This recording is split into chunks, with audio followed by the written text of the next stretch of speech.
It was a pitch-black monsoon night in Sawan. The village power was out and folks sat quietly in their homes. Laughter and banter echoed from just one house, Shyamu's place. Shyamu and his wife Mani lived there. Mani said, "You will always be a loafer, Shyamu. Get some real work done for once, you just lounge around all day." Shyamu shot back, "Work? Oh, now you are talking. Hey, I have chopped and hauled 4 kilos of wood from the jungle since morning. Your stove is burning because of it. Make the rotis. Why does my rest bother you?" Mani replied, "Did you chop wood or swing from the trees like a monkey? God only knows.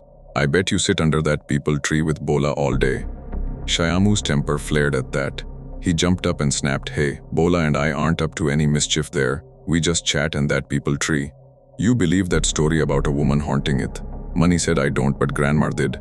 She said years ago a woman hanged herself under it. Since then, every new moon night she wanders there." Shyamu fell silent. The rain outside had stopped, and just then a knock came at the door. Someone rapped on it. Mani asked, "Who could it be at this hour?" It was Bola outside, with a little girl in tow. Bola called, "Hey Shyamu, it's me, buddy. Open up quickly. You gonna leave us standing out here?" Shyamu got up and opened the door. "Bola, who's this with you? And why do you look so spooked?" Bola explained, "This is Gudia, Thakur Sahib's niece. No one's left at their house, everyone's gone to the city. They left her alone. I couldn't leave her like that, my heart wouldn't let me." Gudia piped up, "That tree looks so nice. Come on, let's go there, we will all sit under it."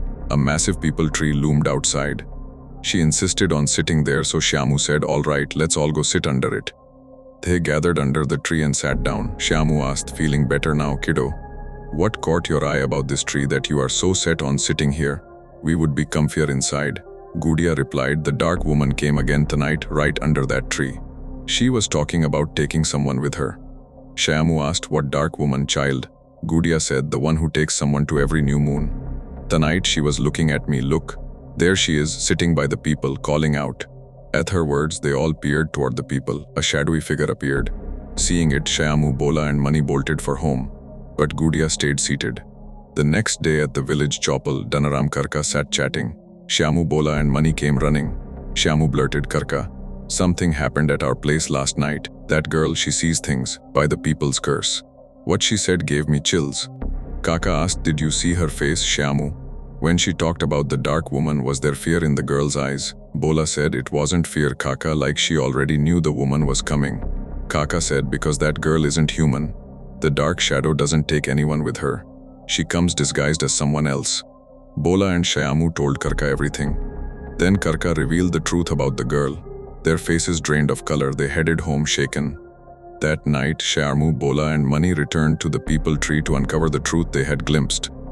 On the way, Bola said, "What we are about to do isn't easy." Kaka's words blew my mind. "I still can't believe that girl is a spirit." Shyamu replied, "I mocked it too until we saw it ourselves. That night, the way she looked at us, my soul shivered. If we back out now, we will live in fear forever." Mani added, "You might not remember, but she said something that night. Her voice sounded like distant sobbing. She wasn't just appearing, she wanted to speak." Shyamu said, "Honestly, my courage is failing, but if we don't listen, she will keep coming back." Bola said, "Karka said her soul needs peace. Her story is unfinished. If we don't learn the truth, the shadow will haunt us always." Mani said, "Then let's go. Keep quiet and walk. But if anything weird happens, don't let go of each other's hands." They crept toward the people. Silence hung for a while, then the shadow appeared in the distance. Bola whispered, "Look, that's her, the same shadow sitting under the tree." Shyamu said, "Why does she keep showing up? What does she want?" Bola asked her.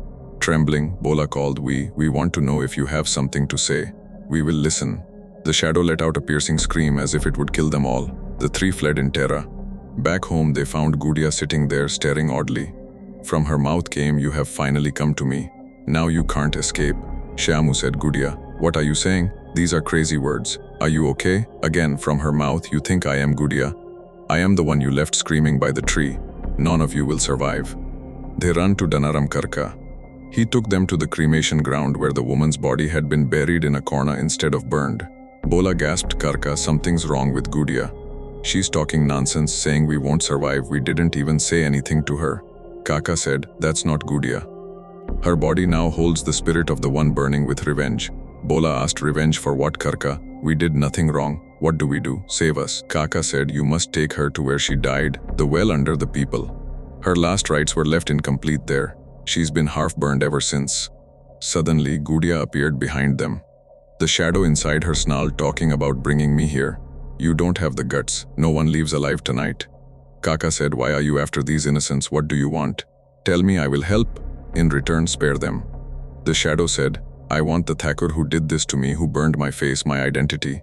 He's dead, but his blood, his name lives in this village. Kaka said, fine. I will bring his blood to you. Promise no harm till then and I will do it.